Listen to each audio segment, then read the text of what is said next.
참 예수님. 오늘 루카복음의 9장 18절 이하의 말씀은 어제 복음에 이어서 아주 비슷한 내용이죠. 어제는 예수님에 대한 여러 가지 소문들, 예수님을 누구라고 생각하는지 백성들의 이야기가 나옵니다. 오늘 똑같습니다. 군중이 나를 누구라고 하느냐 하는 것을 어제는 누가 들었죠? 어제는 이 얘기를 누가 들었습니까? 어제 미사 아무도 안 오셨어요? 여보세요? 자매님도 계셨고 자매님도 손가락질해서 죄송합니다. 아침부터.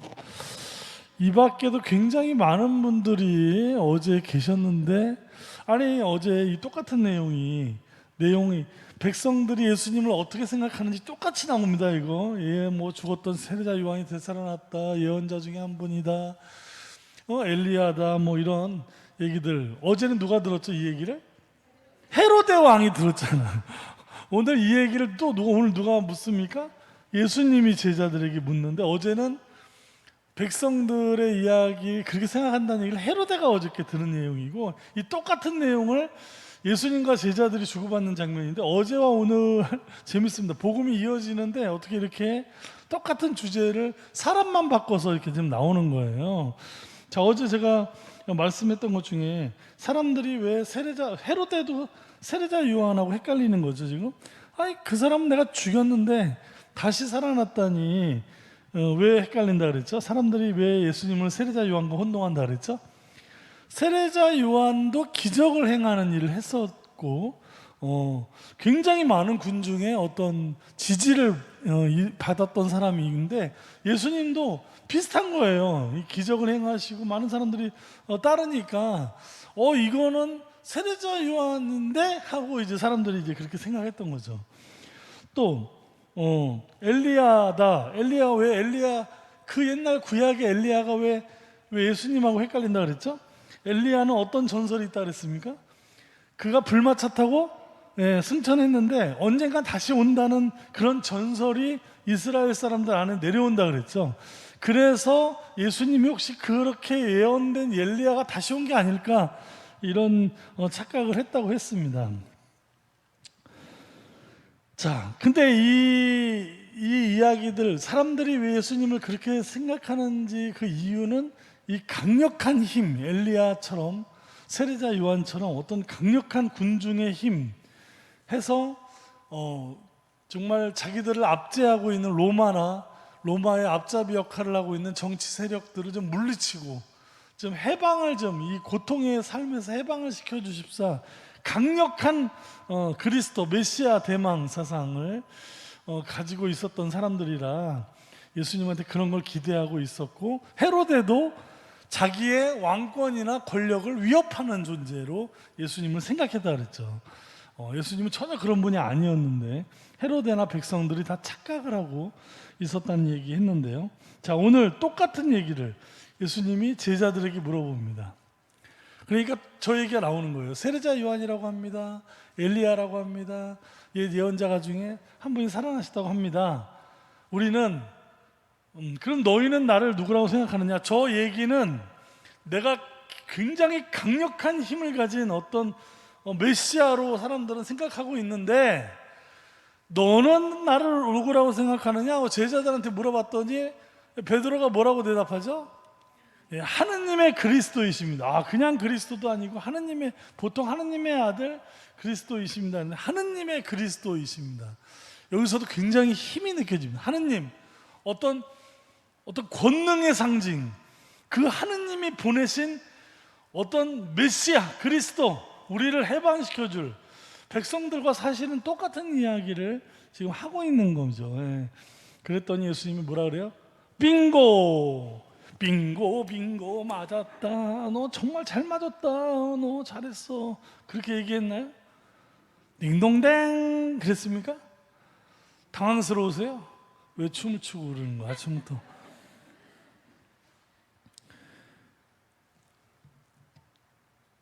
입 다물라고 그러죠. 왜? 틀렸으니까.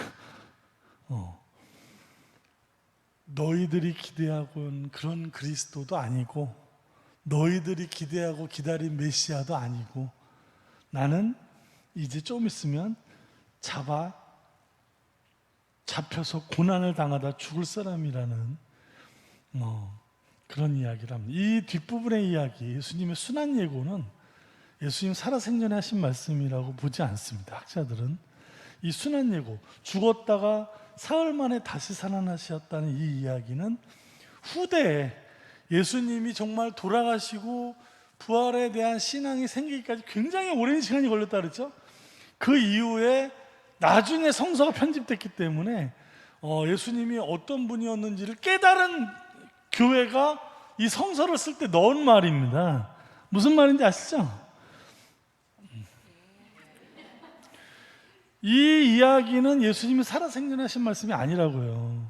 아니 죽기도 전에 나 사흘 만에 다시 살아날 거야 걱정하지 마 이러고 돌아가셨겠냐고요.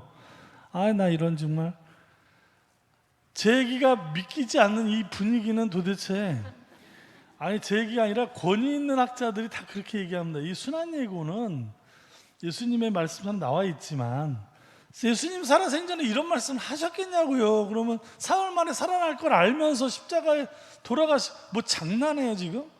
이런 말 하면 안 되는데 저 카메라가 날 쳐다보고 있는데 아무튼 제 얘기는 뭐냐면 이 이야기는 후대 교회가 이 성서를 쓸 때는 이미 예수님이 누군지를 확실하게 그들의 신앙관이 서 있을 때 이걸 썼단 말입니다. 예수님이 우리가 옛날에 이렇게 생각했었는데 베드로가 얘기한 것처럼 그러나 돌아가시고 부활하신 다음에 교회가 세워진 때 그분이 어떤 분임을 이제 확실하게 알게 된 다음에 그 이야기를 지금 현장에서 한 것처럼 썼단 말입니다. 그러니까 예수님이 얘기하시는 하느님 그 메시아는 뭐죠? 가장 강력한 하느님 메시아가 아니라 십자가에 그냥 형편없이 그냥 돌아가시는 이 세상에서 가장 약한 사람, 가장 약한 이 세상에서 아무리 무서운 등에 막 그냥 문신 새겨진 조폭이라고 그래도 길거리 가면 골목에 밤에 만나면 무섭지만 그 사람이 내일 모레 사형수 무서워요? 무섭습니까? 한참 생각하셔야 돼요. 저한테 저걸 좀 해주세요. 뭐죠? 반향 좀 이렇게 해주세요. 그래야 내가 신이 나서 얘기를 하지. 그냥 계속 너는 떠들어라. 오늘 아침에 강론 어젯밤에 끝나고 너무 어제 굉장히 이게 저녁 미사 다음 아침 미사가 너무 힘들어요. 왜냐하면 이게 강론을 낮에 준비하는 저녁 미사 끝나고 밤 한 9시부터 이걸 준비하려면 정말 죽을 맛입니다. 생각을 해보세요. 이게 다음날 10시인데 잠도 자야 되는데 옛날 같아서 새벽 1~2시까지 이걸 다 끝내고 자는데 요즘은 체력이 안 돼가지고 작년에 이 안식년에 등골이 휘게 한번 공부를 1년 동안 한 다음부터 제가 휙 가버렸어요. 몸이 안 돼요. 몸이 이제는 그렇게 오래 앉아 있으면 죽을 것 같아요. 그래서 몸이 안 돼갖고 책상에 어제도 한 2번 졸다가 2번 자는 날을 발견한 거예요. 그 2번 책상에 앉아서 2번 다 꿈을 꿨어요. 세상에 보통 때 꿈도 안 꾸는데 안 되겠구나. 그냥 포기하자. 내일은 그냥 묵상하시겠습니다로 가야 되겠다. 그리고 잤는데 아침에 못 일어났어요. 중간에 막 깨고 막 이래갖고 오늘은 진짜 끝이다. 누가 좀 대신 미사 좀 해주면 안 되나? 그러고 있는데 전화가 왔어요. 내가 아는 어떤 신자가 선배님, 그냥 강론이 너무 좋아갖고 자기 친구 누구하고 이제 뭐 얘기를 했는데 뭐 척척척 하면서 선배님 너무 감사하다고 막 그런 전화를 받으니까 갑자기 눈이 딱 떠지면서 그래, 이렇게 좋아하는데 내가 해야지. 그리고 일어났는데 마침 그때 또 누군가 내가 아는 신자가 시부님 이 노래 너무 좋다 그러면서 나한테 보내준 거예요. 아침에. 야, 하느님이 나를 일으켜 세워주시고 아주 하라고 난리시구나. 이제 이 얘기 왜 하는 거지 지금? 지금 얘기하면은 좀 이렇게 뭐 어려운 질문도 아니고 내가 무슨 질문 했었죠 근데?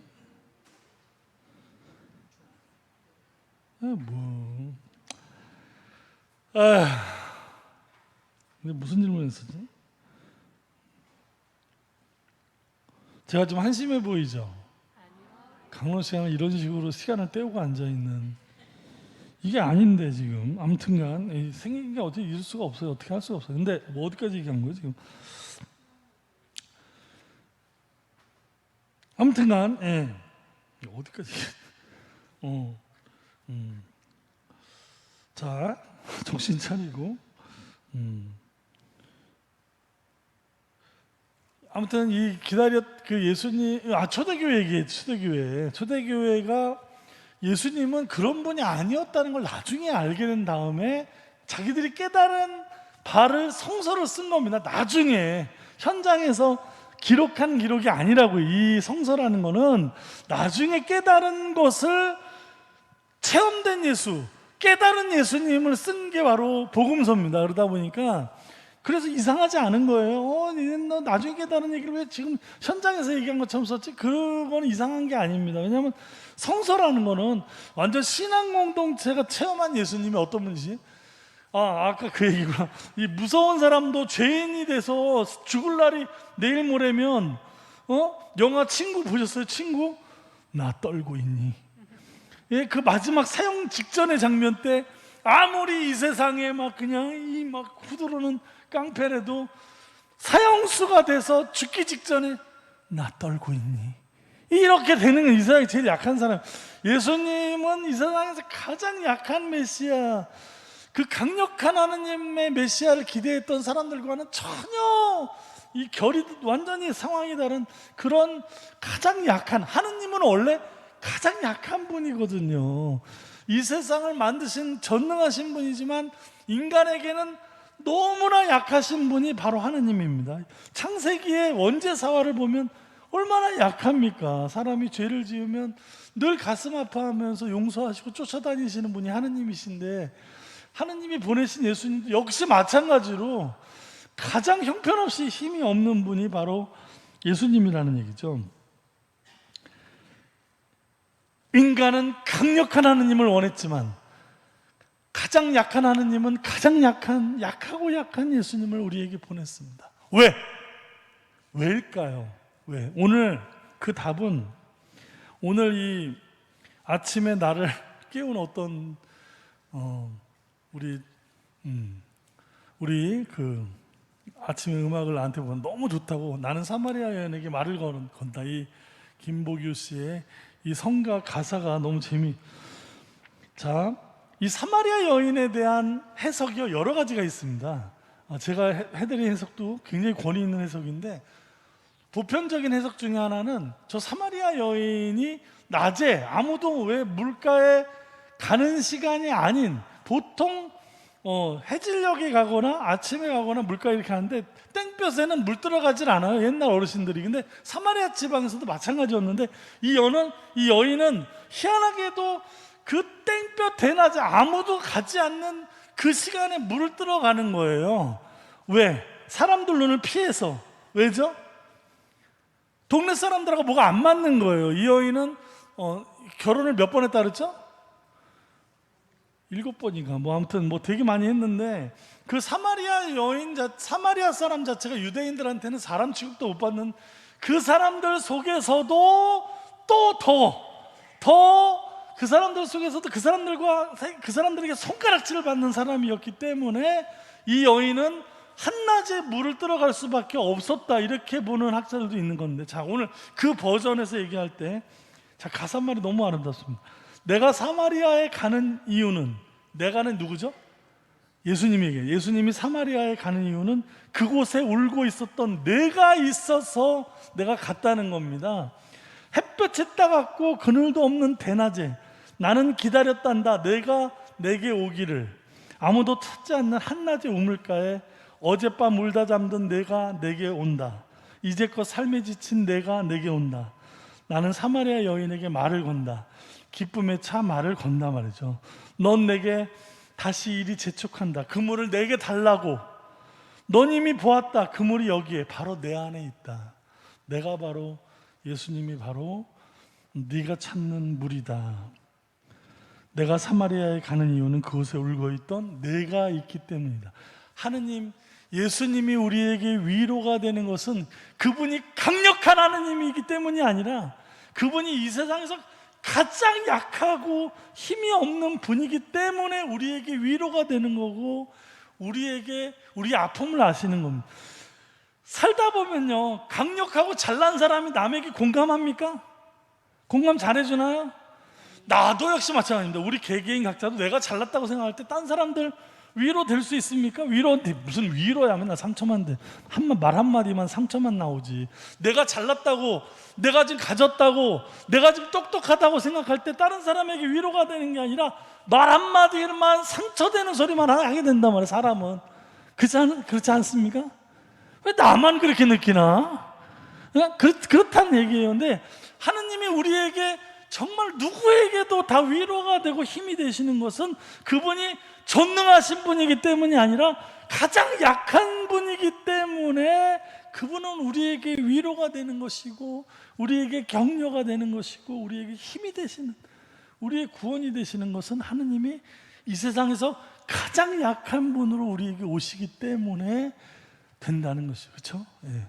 우리의 기대와는 전혀 다른다. 하느님은 오늘 하루 그분이 가장 작은 분으로 우리에게 위로와 격려가 되는 것처럼 우리도 예수님을 따르는 사람이라면 사람을 대할 때 섬김의 삶, 가장 낮은 자로 우리에게 오셨던 예수님처럼 우리도 더 낮은 더 가난한 마음으로 다가갈 때 내 가족에게도 내 이웃에게도 위로가, 작은 위로 한 방울, 물 한 잔 작은 위로 줄 수 있는 은혜가 생기는 삶이 된다는 걸 묵상하는 하루가 됐으면 좋겠습니다.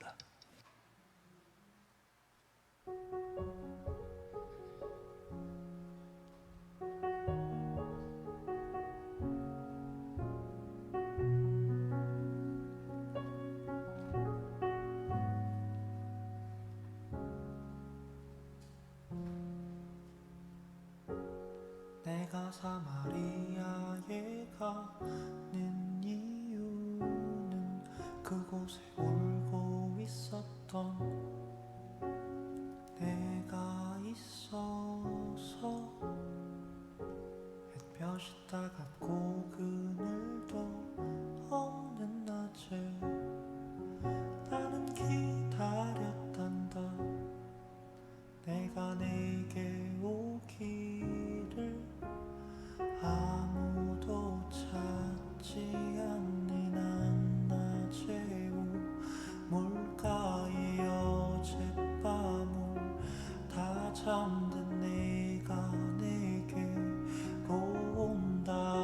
아무도 찾지 않는 한낮의 우물가에 이제껏 삶에 지친 내가 내게로 온다. 나는 사마리아 여인에게 말을 건다. 기쁨의 차 말을 건다. 하늘 보좌 내려놓고 그래 여기에 왔다고. 넌 내게 다시 이리 재촉한다. 그 물을 내게 달라 한다. 넌 이미 보았다. 그 물이 여기에 바로 내 안에 있어.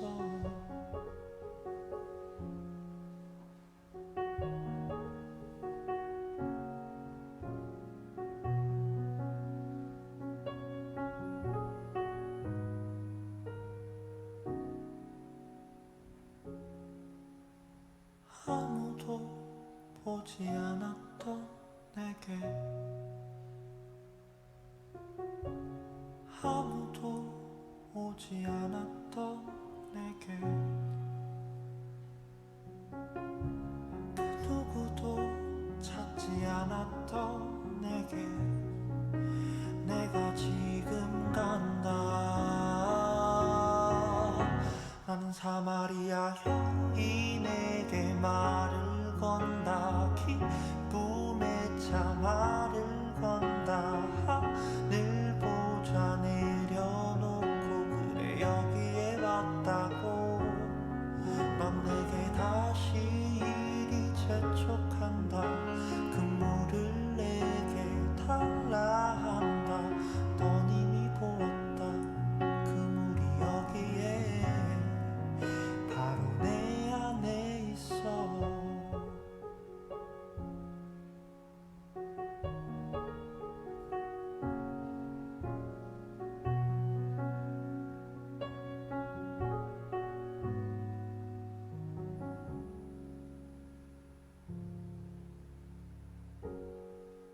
사마리아에 가는 이유는 그곳에